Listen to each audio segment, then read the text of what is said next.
الاضحيه انت بتختاري حاجه من النعم على مذهب جمهور الفقهاء. صحيح في قول سيدنا بلال بن ابي رباح قال تجوز الاضحيه من الطيور، وقال لا ابالي ان اضحي بديك.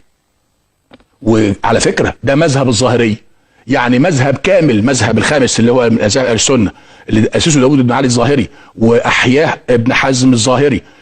قالوا ان انا عايز الناس تقرا كتاب المحلى، مكتوب فيه صراحه كده ان الاضحيه تجوز من كل حيوان يؤكل ولو كان من ذوي الاربع او الرجلتين، طير او حيوان. يعني اللي لا يملك يجيب خروف ممكن يجيب، لا يملك حقه في البدايه من اصله. ده المذهب الظاهري بيقول كده.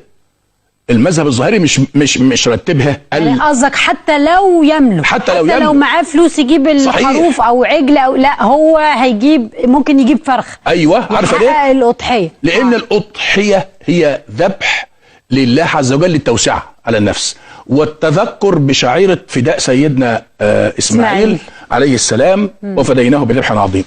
اذا ده الاصل، هذا مذهب وذاك مذهب. كون الخطاب الديني يخبي على الناس رأي الظاهرية، ده مش ظلم للناس؟ امال احنا بنذاكر ليه؟ امال احنا بنقرا ليه؟ وبناخد دكتوراهات ليه؟